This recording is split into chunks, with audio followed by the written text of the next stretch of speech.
Kanchan madam, आपण सुरू करूया. तुम्ही नमस्कार. मी संकल्प फाउंडेशनच्या वतीने आपल्या सर्वांचे पुनश्च एकदा स्वागत करतो. आमच्या एनजीओ विषयी एक 2 मिनिटात माहिती देतो, त्यानंतर आपण पुढच्या टप्प्यात जाऊ. आमचं एनजीओ गेले 11 वर्ष झाले महाराष्ट्रातील विविध भागात ऑफलाईन आणि ऑनलाईन दोन्ही माध्यमातून काम करतात. आमच्या एनजीओचं मुख्य तत्व महात्मा गांधीजींचं खेड्याकडे चला आणि स्वामी विवेकानंद आणि रामकृष्ण परमहंसांचं शिवभावे जीवसेवा या तत्वाने आमचं एनजीओ काम करतं. गेल्या 11 वर्षात आम्ही ग्रामीण विकास, पर्यावरण, शिक्षण, आरोग्य, जलसंधारण अशा विविध क्षेत्रात कार्य केलंय आणि निश्चितच आम्हाला संपूर्ण महाराष्ट्रातून खूप चांगला प्रतिसाद मिळत असतो. आमच्या एनजीओची एक छोटीशी व्हिडिओ क्लिप मी इथं शेअर करतो, नंतर आपण पुढे जाऊ.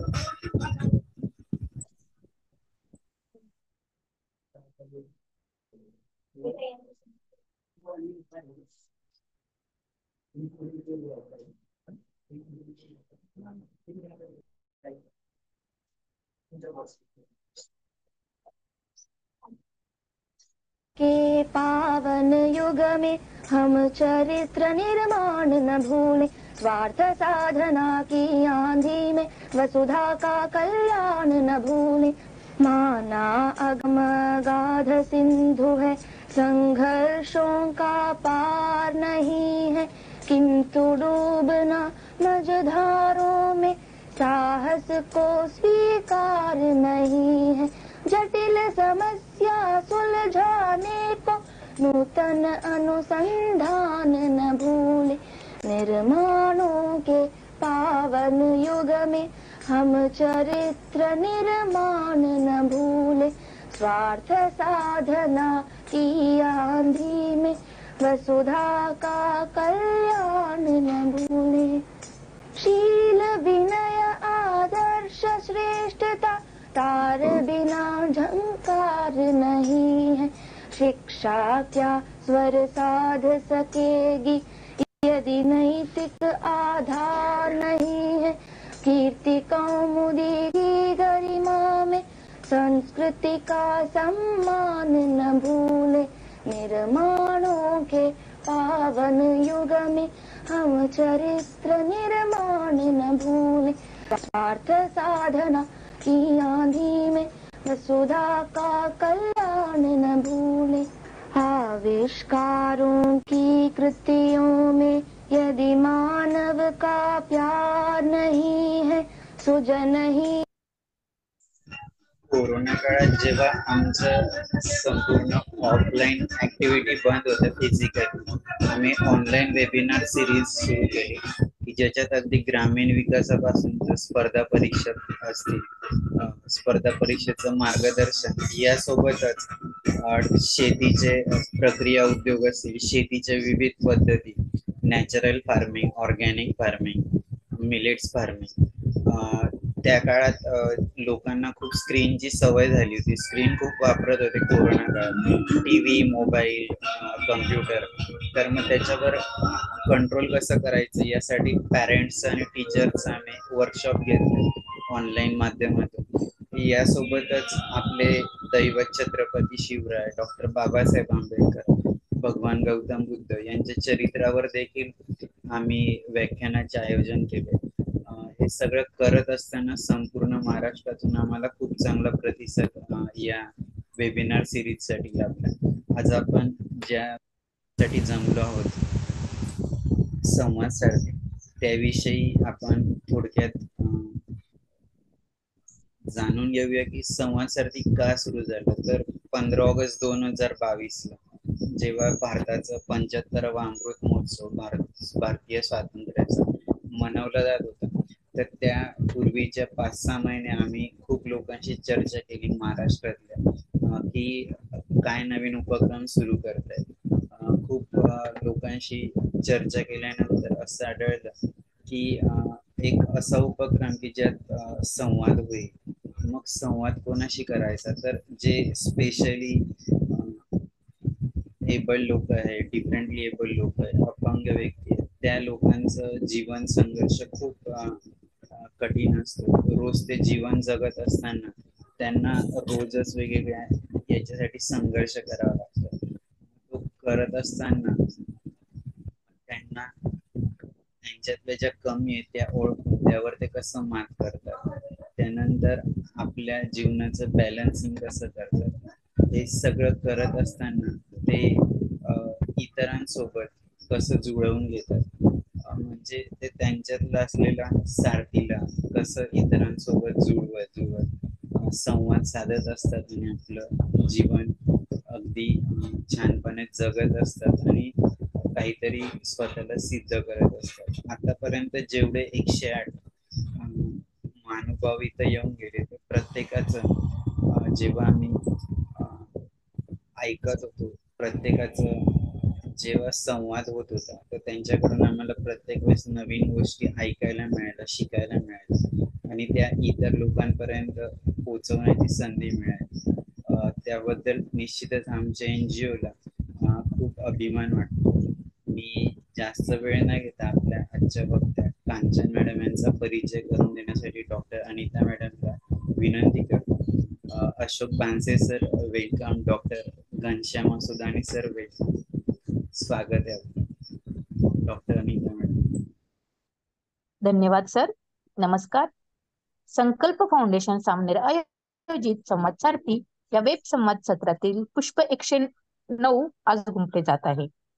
संवाद सारथी या वेब संवाद सत्रातील 109 पुष्प गुंफण्यासाठी आपल्या अपंगत्वावर मात करत संशोधन व क्रीडा क्षेत्रात आपले वेगळे स्थान निर्माण करणाऱ्या जळगाव येथील महाराष्ट्र शासनाचा भूषणावा असा एकलव्य क्रीडा पुरस्कार प्राप्त जलतरणपटू, स्वयंप्रेरित मेहनती, नेहमीच शैक्षणिक आणि अभ्यासेतर क्रियाकल्पांसाठी पुढाकार घेतलेल्या अशा माननीय कांचन सागर गरुडकर आज आपणास वक्त्या म्हणून लाभलेल्या आहेत.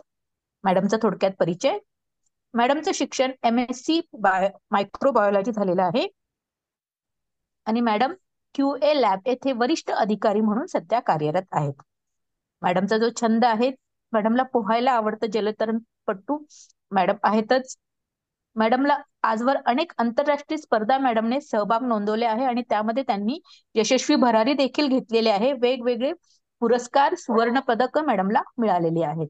मॅडमने IWS गेम बंगलोर येथे कांस्यपद मॅडमला मिळालेले आहेत. तसेच एक सुवर्ण पदक 3 सुवर्ण पदक देखील मॅडमला लाभलेले आहेत. मॅडमने 2010 मध्ये चीन मधील पॅरा आशियाई खेळांमध्ये मॅडमचा सहभाग होता. तसेच सिटी पॅरा स्विमिंग सिंगापूर 2023 मध्ये देखील मॅडमचा ह्या खेळांमध्ये सहभाग होता आणि मॅडमला महाराष्ट्राचा एकलव्य महाराष्ट्र शासनाचा पुरस्कार देखील मॅडमला लाभलेला आहे. अशा ह्या आपल्या माननीय कांचन सागर गरुडकर मॅडम कांचनची चमकदार जलभरारी या विषयावर आज आपणास आपल्याशी संवाद साधणार आहेत.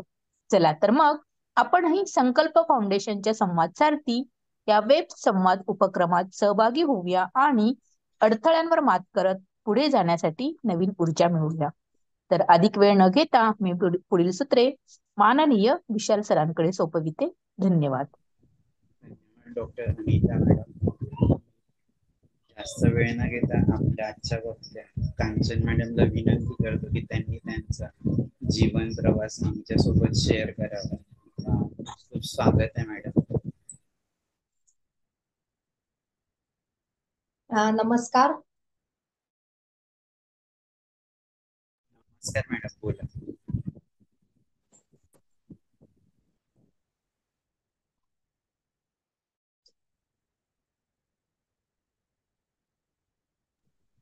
बोला ना, सुरू करा नमस्कार.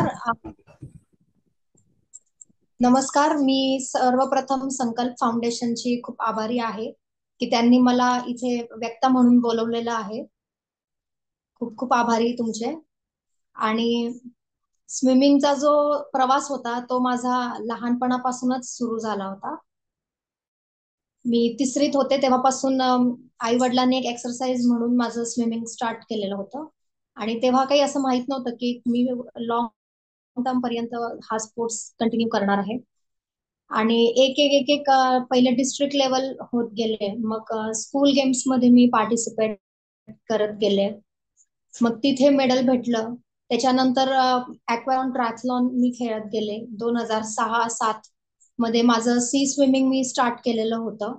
आणि मग नंतर मी पॅरालिम्पिक गेम्स मध्ये एंटर केलं 2008 पासून.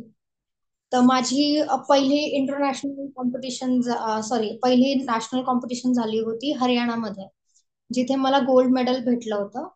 आणि मग त्याच्यानंतर मग अजून एक एनकरेजमेंट भेटली की मी अजून पुढे कंटिन्यू करायला हवं.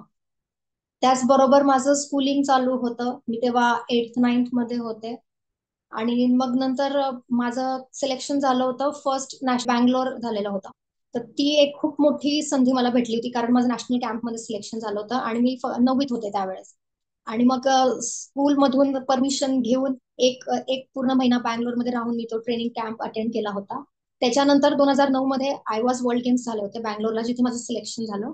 आणि ती माझी फर्स्ट इंटरनॅशनल कॉम्पिटिशन होती, ज्याच्यात मला 3 गोल्ड मेडल आणि 1 ब्रॉन्झ मेडल भेटलं होतं. आणि मग त्याच्यानंतर पुन्हा नॅशनल्स मी कंटिन्यू करत गेले.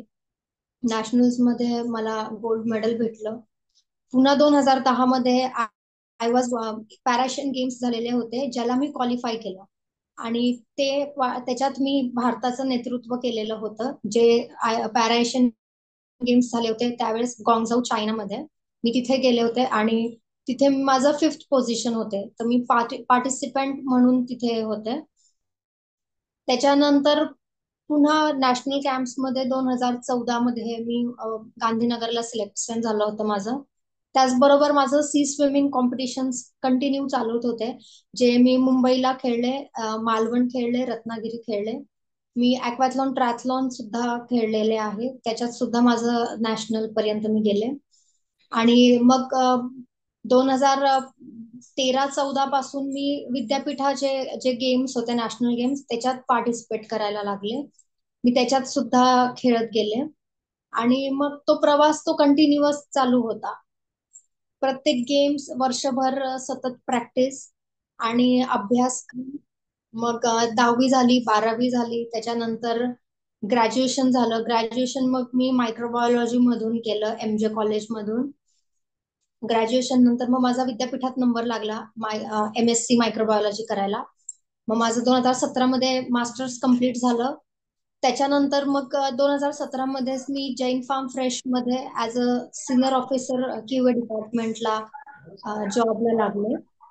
माझं स्पोर्ट्स अकॅडमी मला स्पॉन्सर होतं, तर त्यांची पण मला खूप मोठी मदत लाभलेली आहे माझ्या खेळ क्षेत्रामध्ये, कारण की ते माझे स्पॉन्सरर्स होते. जेव्हा 11वी-12वी झाली होती, मी फर्स्ट इयर म्हणजे 2013-14 पूर्ण बँगलोरला प्रॅक्टिस करायला गेले होते निहार सरांकडे. मी 1 वर्ष तिथे होते. त्याच्यानंतर मग काही 15-20 दिवस पुण्यात प्रॅक्टिसला, आणि मग पुन्हा जळगावला, कारण मग सेकंड इयर होतं, प्रॅक्टिकल्स होते. मग असं सगळं करत ग्रॅज्युएशन झालं, मग पोस्ट ग्रॅज्युएशन झालं, मग जॉब स्टार्ट झाला. स्विमिंग कंटिन्युअस चालू होतं माझं, तिथे काही ब्रेक पडला नव्हता. आणि मग आता 2022 मध्ये लग्न माझं झालं, आणि लग्नानंतर 2023ला सुद्धा माझे नॅशनल कॉम्पिटिशन झाले. आणि माझं फर्स्ट लग्नानंतरचं इंटरनॅशनल झालेलं होतं सिंगापूरला. तर मी त्याच्यात सुद्धा मी पार्टिसिपेट केलं. 2023-24चे नॅशनल्स झाले होते ग्वालियरमध्ये, त्याच्यात पण मला गोल्ड मेडल भेटलं. तर मग असं आहे की लहानपणापासून कंटिन्यू 2003-2002 पासून जे स्विमिंग माझं कंटिन्यू होतं, ते आजपर्यंत माझं कंटिन्यू आहे. माझं आज पण प्रॅक्टिस चालू आहे. मी आता नगरमध्ये राहते. असा सगळा प्रवास आहे स्विमिंगचा.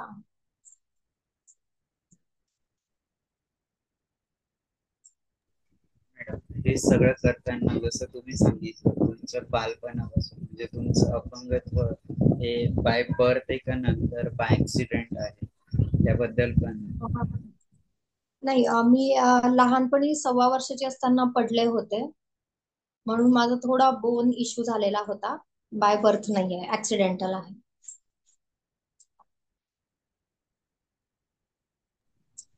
मॅडम हे सगळं आफ्टर दिस ऍक्सिडेंट तुमच्या जीवनात काही म्हणजे शिक्षणाच्या बाबतीत जसं तुम्ही सांगितलं की स्विमिंग तुम्ही एक फिजिकल एक्झरसाइज म्हणून जॉईनिंग केलं पॅरेंट्सने सांगितलं, तसं तुमचं शिक्षण करताना काही या अडचणी तुमच्या अपंगत्वामुळे की शिक्षण घेताना काही अडचणी आहेत किंवा जीवन जगताना त्याबद्दल पण थोडक्यात.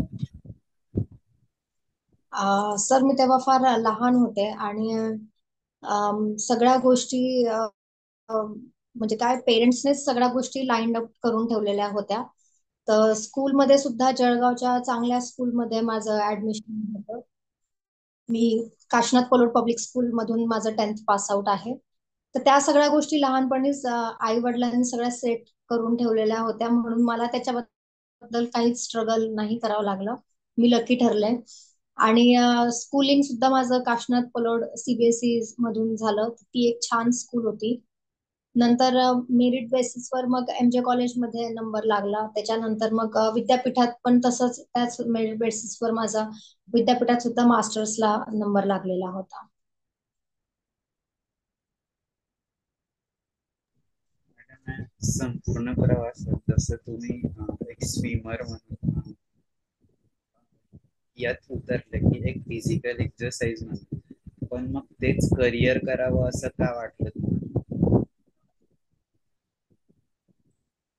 ते झालं असं की एक एक कॉम्पिटिशन होत गेली आणि प्रत्येक कॉम्पिटिशन मध्ये मेडल भेटत गेलं. तर ते एक एनकरेजमेंट झाली मला पण माझ्या फॅमिलीला पण. असं नव्हतं वाटत की करिअर त्याच्यामध्ये होईल. आम्ही तर स्टार्टिंगला जस्ट स्टार्ट केलं होतं की एक एक्सरसाइज राहील, स्विमिंग बेस्ट आहे सगळ्या एक्सरसाइजेस मध्ये. तर मग त्याच हिशोबाने सुरुवात केलेली होती. फ्युचरचा अजून त्याच्यामध्ये काही माहित नव्हतं. बस एक प्रॅक्टिस होती जी कंटिन्यू चालायची. मग लहानपणापासून एमएससी होईपर्यंत फक्त स्कूल कॉलेज अभ्यास आणि स्विमिंग प्रॅक्टिस ह्याच गोष्टी केल्या गेलेल्या आहेत. बाकी कुठे जाणं वगैरे, जाणं फिरणं सगळं स्विमिंग मुळेच. कारण की प्रत्येक कॉम्पिटिशनला बाहेर जावं लागायचं. प्रत्येक 2-3 महिन्यानंतर आम्हाला ट्रॅव्हल करावं लागायचं. तर मग ह्याच गोष्टी फोकसमध्ये होत्या. आणि ह्या गोष्टींमध्ये लहानपण इतकं बिझी होऊन गेलं होतं की बाकी बाकी काही याच्यामध्ये टाइम पण नाही राहायचा आणि याच्यातच पूर्ण इंटरेस्ट असल्यामुळे याच गोष्टींना प्रायोरिटाईज केलं गेलं होतं. आणि असं करत करत आजपर्यंत तेच चालू आहे. Balancing about education and swimming हे कसं काय मॅनेज केलं? Balancing about swimming and education, हा खूप छान क्वेश्चन आहे. सगळे म्हणतात स्पोर्ट्स पर्सन शिकत नाही, 10th करतात, 12th करतात. उलट मी सांगते की प्रॅक्टिस नंतर माइंड एकदम फ्रेश असायचं माझं तरी. की दिवसभर तर स्कूल आणि ट्युशन्स मध्ये, मग रात्री प्रॅक्टिस, मग उरलेल्या वेळात अभ्यास. तर ते मला असं होतं की स्विमिंग नंतर अजून मूड पण फ्रेश व्हायचा, माइंड फ्रेश व्हायचा. तर अभ्यास पण होत गेला माझ्याकडून. आणि कधी कधी खूप डिफिकल्ट होऊन जायचं की कॉलेजमध्ये प्रॅक्टिकल्स आहेत आणि माझे इव्हेंट्ससाठी मला बाहेर कुठे ट्रॅव्हल करावं लागतंय. मग त्या केसमध्ये सुद्धा मी ज्या वीक मध्ये मी प्रेझेंट आहे कॉलेजमध्ये, त्या वीक मध्ये मग टीचर्सला रिक्वेस्ट करून मी प्रॅक्टिकल्स अटेंड करून सगळं पेंडिंग वर्क क्लिअर करायचे. आणि टीचर्सने पण मला सपोर्ट केला, स्कूलच्या टीचर्सने पण, एमजे कॉलेजच्या टीचर्सने पण आणि विद्यापीठाच्या पण. तर मग असं होतं कधी कधी पेंडिंग, कधी लेट, कधी काय, असं कधी अर्ली करून टाकावं लागायचं. पण त्या होत गेल्या. तेव्हा ती एनर्जी होती. तर सगळ्या गोष्टी त्यावेळेस पॉझिटिव्हली होत गेल्या. छान मॅडम. या संपूर्ण प्रवासात जसं तुम्ही तुमचा प्रवास अगदी थोडक्यात आणि की कसं या करिअर मध्ये आहे ते सांगितलं, तर तुमचं अगदी बालपणापासून आतापर्यंत तुमच्या जीवनातला सर्वोच्च आनंदाचा क्षण की जो कधी विसरू शकत? सगळ्यात आनंदाचा क्षण होता पहिला क्षण सांगते. 2010ला मी जेव्हा पॅराएशियन गेम्स खेळायला गेले होते चायनामध्ये, तर ते ओपनिंग सेरेमनी जी होती, जे आम्हाला इंडियाचा ब्लेझर भेटलेला होता, तर तो फर्स्ट टाइम इंडिया ब्लेझर घालून पूर्ण इंडियन टीम स्टेडियम मध्ये एंटर करत होती आणि पूर्ण स्पेक्टॅटर गॅलरी इंडियाने ओरडते म्हणजे पूर्ण गुजबम्स आले होते त्या दिवशी. खूप वेगळा आणि खूप छान ओपनिंग सेरेमनी मी त्या दिवशी बघितली होती आणि ह्या सगळ्या गोष्टी मी एक्सपिरियन्स केल्या. तर तो एक होता की मी तो कधी क्षण विसरू नाही शकत.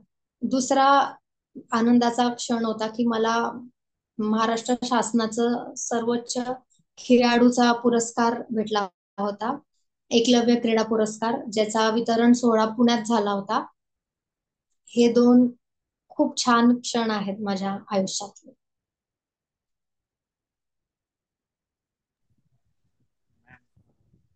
खूपच छान. याच्या अगदी विरुद्ध की तुमच्या जीवनातलं वेदनादायी क्षण की जो कधी विसरला जाऊ शकत नाही. कॅम्प्स मध्ये असायचे मी तर तेव्हा खूप प्रॅक्टिस आणि प्रॅक्टिस नंतर होणारा बॉडी पेन हे एक ऍथलीट कधी विसरू नाही शकत. पुन्हा त्याच गोष्टी डोक्यात ठेवायच्या की उद्या काय परफॉर्म करायचंय, मग कॅम्प मध्ये आहोत तर किती खायचंय, काय खायचंय, ह्या गोष्टी आहेत ज्या खूप एका नॅशनल कॅम्प मध्ये गेल्यानंतर खूप शिकायला भेटतं. आणि वेगवेगळे कोचेस राहतात, कोणी आपल्या फिटनेस वर लक्ष देतं, कोणी ट्रेनिंग वर लक्ष देतं, कोणी मेंटल हेल्थ वर लक्ष देतं. तर तिथे राहून पण मी खूप गोष्टी शिकल्या आणि खूप नवीन नवीन मला शिकायला भेटलेलं आहे तिथे. तर त्या सगळ्या गोष्टी आहेत ज्या मी नाही विसरू शकत कधी, ते गायडन्स जे भेटलं आहे.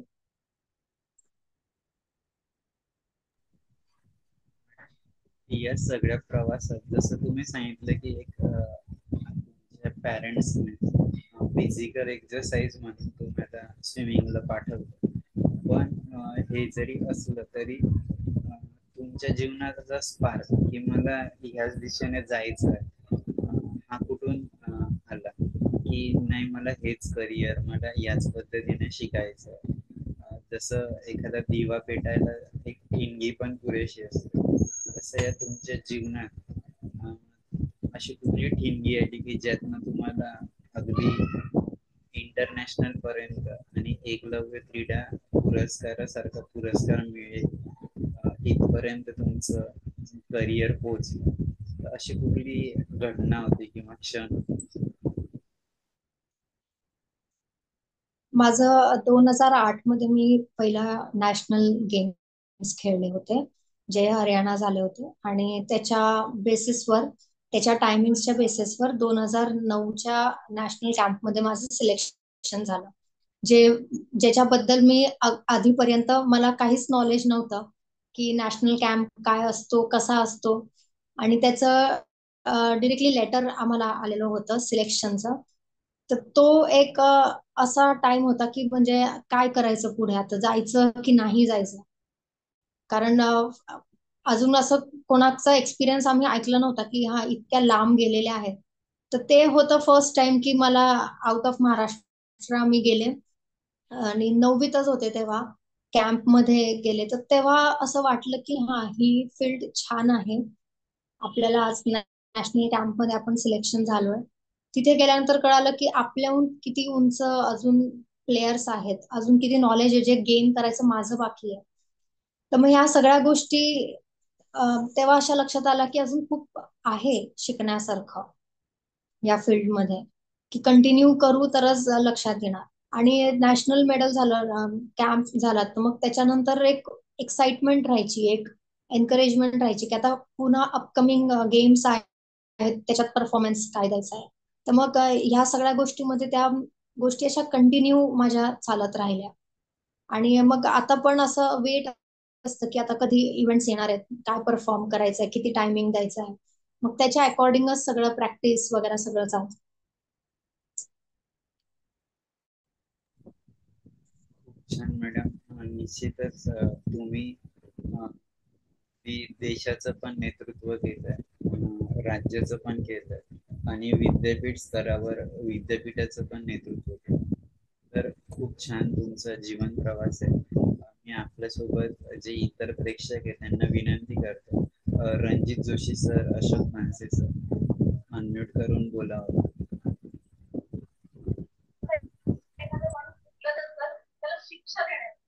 नमस्कार कांचन, तुला अनेक आशीर्वाद. तुझं जे यश आहे ते ऐकलं मी. मला पूर्ण सुरुवातीचं ऐकता नाही आलं, आता शेवटचं ऐकलं. तू जळगावची आहे तसं याच्यातून कळलं. आता जळगावला आमचे मित्र, आता आम्ही आता अर्थात तू ओळखू नाही शकणार, ते राधाकिशन पांडे म्हणून होते, तुझे वडील वगैरे ओळखत असतील त्यांना. त्यांचं सायकल स्टोअर होतं, मी तिथे येतही होतं. मी स्वतः स्विमरच होतो आणि स्विमर आहे, अजूनही स्विमिंग करतो. त्याच्यामुळे स्विमिंगची जी तू इतके पदक मिळवले छान, त्याच्याबद्दल तुझं अभिनंदन. आणि एक आपल्याला सगळ्यात मोठी गोष्ट अशी आहे, स्विमरचं लाईफ खूप सुंदर असतं, हेल्थ उत्तम राहते, म्हणून स्विमिंग सोडायचंच नाही. मी आताही 76 वर्षाचा, पण मी स्विमिंग अजून सोडलेलं नाही. स्विमिंग करतो एक व्यायाम म्हणून. तर त्याच्याबद्दल तुलाही हा माझा सल्ला राहील की बाकीचे व्यायाम करायचे, पण स्विमिंग सोडायचं नाही. आणि शेवट पावतं स्विमिंग आपण करत राहिलं तर एक आपली हेल्थ उत्तम राहते आणि मेंटली फ्रेशनेस येतो. म्हणजे टेन्शन खूप लवकर दूर होतं स्विमिंगमुळे. हा माझा अनुभव आहे. बाकीचं तुझं अभिनंदन, एवढं बोलतो. थँक्यू. धन्यवाद रणजित जोशी सर. रणजित जोशी सर सर्वात सिनियर आमचे वक्ते आहेत की जे नागपूरला असतात. ते स्विमर आहेत आणि इतरही खेळात ते निश्चितच मार्गदर्शक पण आहेत. अशोक मानसे सर. मॅडम नमस्कार. नमस्कार सर. आणि माझा सर्वांना पण नमस्कार. मॅडमचा प्रवास खूप छानच आहे आणि असेच पुढील कार्यासाठी शुभेच्छा खूप खूप. आणि मॅडम मला एक विचारायचं आहे का, तुम्हाला आता इतके म्हणजे देशात पण फिरता, विदेशात पण फिरता, तर या प्रवासात तुम्हाला म्हणजे जसं वेदर चेंज होते, अजून अजून काही फूड पण चेंज होते, त्याच्यामध्ये तुम्ही थोडं गायडन्स करा. तब्येतीवर वगैरे काय परिणाम होतो का? सर, तब्येतीवरचा परिणाम म्हणजे आपल्याला हेच बघावं लागतं की आपण कुठेही बाहेर जात असो, देशातच फिरतोय का परदेशात जातोय, आपण काय खातो आहोत आणि आपल्याला काय सूट होतं, आपण त्याच्यावर लक्ष द्यायला पाहिजे. कारण ह्या गोष्टी जर मेंटेन राहिल्या तर आपली तब्येत सुद्धा व्यवस्थित राहते. एक ऍथलीट म्हणून ऍथलीट्सला तर त्या गोष्टीवर खूप लक्ष द्यावं लागतं की ते डाएट काय खातायत. आणि आपली बॉडी आपल्याला सगळ्या गोष्टी इंडिकेट करून देते की कधी आपली तब्येत डाऊन होते का, कधी आपल्याला काय खाल्ल्याने त्रास होतोय, तर आपण त्या पथ्य पाळायला पाहिजे. ते पथ्य पाळल्यानंतर मग आपण कुठेही फिरलो तरी आपण व्यवस्थित राहू शकतो. खूप छान मॅडम, धन्यवाद. Thank you sir. धन्यवाद मानसे सर. रवींद्र टिळे सर. हा सर, नमस्कार. नमस्कार सर, बोला. ताईंना मला असं विचारायचं आहे, आता जेव्हा परदेशात वगैरे जातात तर तिकडं या अशा दिव्यांगांना आपल्या भारतात जशा सोयी उपलब्ध आहे किंवा बाहेरच्या देशांमध्ये कशा पद्धतीचं आहे, काय असं सिस्टम आहे का इथे जसं आपल्याकडे आहे, किंवा मग असं काही चेंजेस आहे का, किंवा काय वातावरण आहे दिव्यांगांच्या बाबतीत, असं मान फ्री म्हणा किंवा अशा काही इथं आपल्या जे आहे ना भेटते सुटका किंवा सूट भेटते, अशा काही परदेशात काय बा नेमकं दिव्यांगांबाबत असं थोडक्यात एका मिनिटात माहिती द्या काय असेल. सर, बाहेर जर बघितलं गेलं तर ह्या सगळ्या गोष्टी ऍज अ नॉर्मलाइज्ड ते लोक बिहेव करतात. आणि जर ऍथलीट्सचं बघितलं तर training as hard as normal people होते, त्याच्यात काहीच डिफरन्स नाहीये. आणि भारतात हा, जर हा. बघितलं गेलं तर आता भारत खूप गोष्टींमध्ये इम्प्रूव्ह करतो आहे. आणि आजची जर हम्म, कंडिशन बघितली तर आधीपेक्षा खूप छान आहे असं मी म्हणेल. कारण हम्म. की आता फार गोष्टी ज्या आहेत, आता पॅरालिम्पिक्सला सुद्धा खूप वाव मिळते आहे देशामध्ये, आणि ती एक खूप छान गोष्ट बरोबर. आहे. मी येत्या वर्षांमध्ये त्या गोष्टीला सुद्धा खूपच रिस्पेक्ट राहणार आहे आणि खूप पब्लिसिटी राहणार आहे. आणि त्या गोष्टी आता सुरू झाल्या आहेत, तर ती एक भारतामध्ये खूप सुंदर गोष्ट आहे, हे मी सांगेल. Thank you ma'am. हा. धन्यवाद रवींद्र टिळे sir. Anita madam, Sarika madam.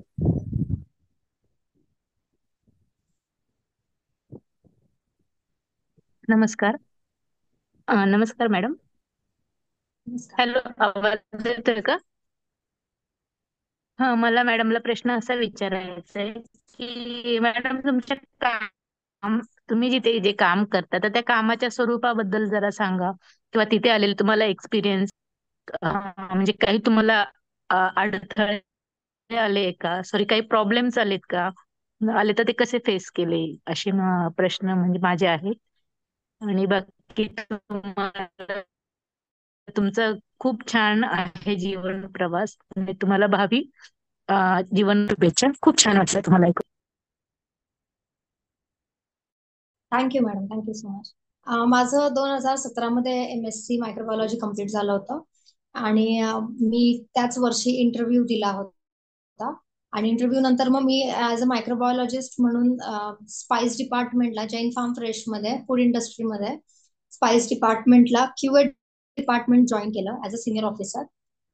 तिथं माझं काम होतं एन्व्हायरमेंटल मॉनिटरिंग होतं, आणि इन प्रोसेस R&D वर्क माझ्याकडे होतं. तर ह्या गोष्टी त्याच्यामध्ये सुद्धा माझ्याकडे वेगवेगळे मॅन्युअल्स असायचे, ज्याच्या स्टडी करून मी माझं एक मॅन्युअल बनवलेलं होतं. तर ह्या गोष्टी मी तिथे शिकले आणि स्वतःला अपग्रेड केलं. आणि QA डिपार्टमेंट होतं, प्रोसेसिंग युनिट होता, प्रोडक्शन युनिट असल्यामुळे तर तिथे रॉ मटेरियल परचेस पासून डिस्पॅच पर्यंतचं नॉलेज मला घेता आलं. आणि माझं फील्डमुळे मला रॉ मटेरियल पासून डिस्पॅच पर्यंत सगळीकडे फिरावं लागायचं. सगळ्या गोष्टींचे सॅम्पल्स कलेक्ट करा, किंवा R&D असेल तर मग तिथे उभं राहून त्या गोष्टी लॅब स्केलवर पहिले बनवून बघा, आणि मग ते प्रोडक्शन स्केलवर रन करा. या सगळ्या गोष्टी मी वर्क प्लेसवर एक्सपिरियन्स केला, आणि वर्किंग माझं तसं चालू आहे.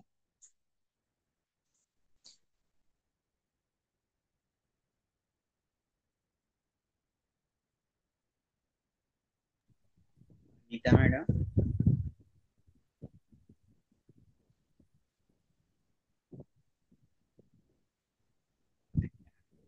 सारिका मॅडम.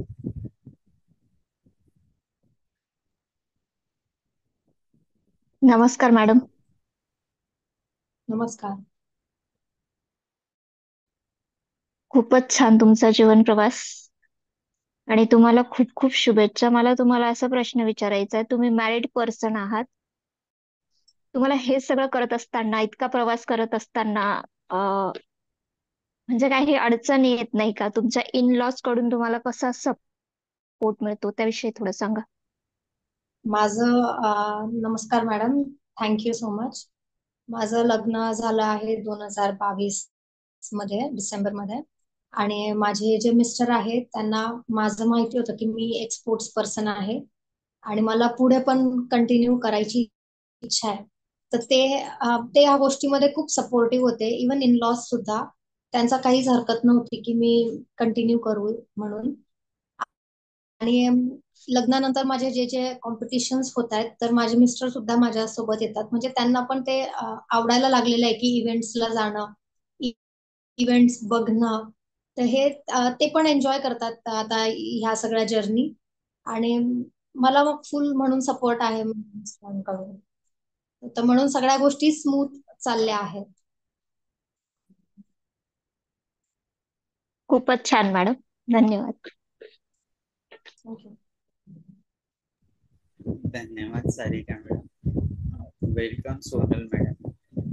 खरोखर कांचन मॅडम, तुमचा जो प्रवास आहे अगदी कोणालाही प्रेरणादायी असाच प्रवास आहे की तुम्ही जे सांगितलं की स्पोर्ट पर्सन आणि एज्युकेशन हे दोन टोकाचे नसून ते एकच आहे. तर जितकं तुम्ही खेळाकडे लक्ष देणार तितकं तुमची जी शैक्षणिक प्रगती अकॅडमिक्स आहे ते वृद्धिंगत होतं, वाढतं असा तुमचा अनुभव आहे. आणि ते तुम्ही म्हणजे अगदी MSc कम्प्लीट करून म्हणजे PG लेवल पर्यंत जाऊन तुम्ही हे सिद्ध केलं की माझ्या स्पर्धा सांभाळून मी हे करू शकतो.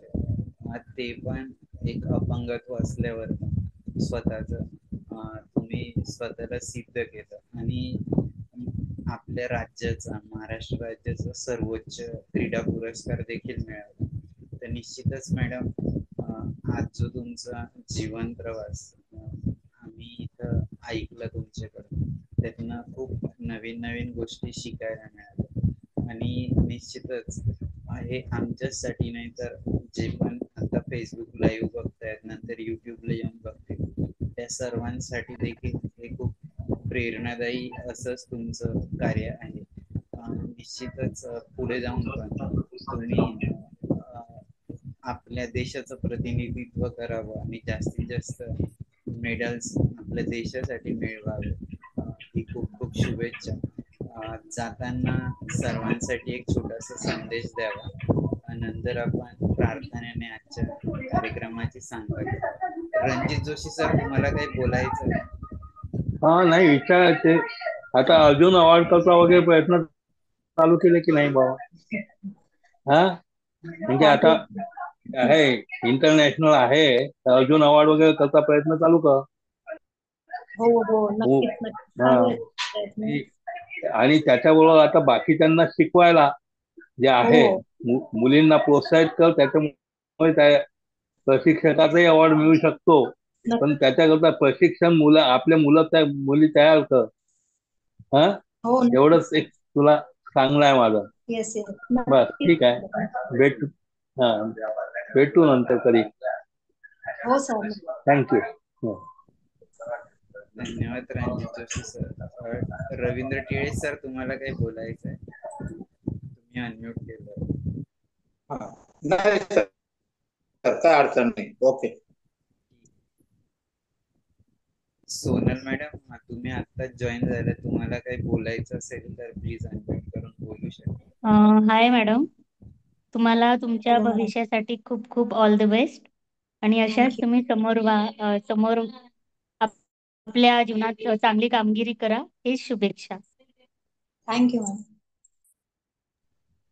धन्यवाद सोनल मॅडम. कांचन मॅडम, एक छोटासा संदेश सर्वांसाठी, नंतर आपण एका छोट्याशा प्रार्थनेने आजच्या कार्यक्रमाची सांगता करू. आमच्या संपूर्ण संकल्प फाउंडेशन परिवाराकडून तुमचे ऋण व्यक्त करतो की तुम्ही तुमचा महत्वाचा वेळ या वेबिनार साठी दिला आणि सर्वांना एक छोटीशी दिशा, यत्न आणि एक प्रेरणा की कसं जगायचं आणि कशा पद्धतीने कॉम्पीट करत आपलं स्थान सिद्ध करायचं, हे तुम्ही आमच्यासोबत शेअर केलं. तर निश्चितच तुम्हाला भावी आयुष्यासाठी शुभेच्छा. एक छोटासा संदेश तुमच्याकडून, नंतर आपण एका प्रार्थनेने आजच्या या सत्संगाची सांगता करू.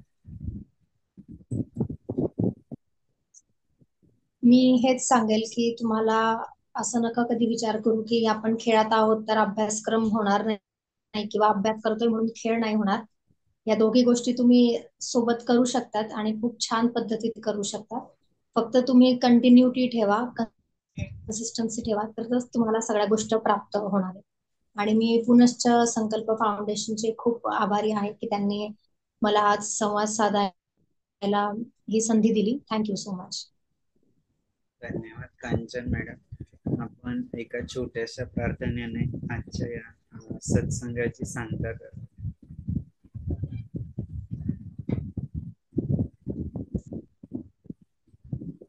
या देवी सर्वभूतेषु शक्तिरूपेण संस्थिता, नमस्तुते नमस्तुते नमस्तुते नमो नमः. खूप धन्यवाद सगळ्यांचे. नवरात्रीच्या आणि येणाऱ्या दसऱ्याच्या शुभेच्छा सर्वांना. आपण पुढच्या एपिसोड मध्ये परत एकदा भेटूया आणि नवीन महानुभाव यांच्या जे जीवन चरित्र आहे, जीवन प्रवास आहे, ते जाणून घेण्यासाठी एकत्र येऊया. एवढं बोलून मी थांबतो. सर्वांचे पुनश्च एकदा आभार व्यक्त करतो. Thank you very much.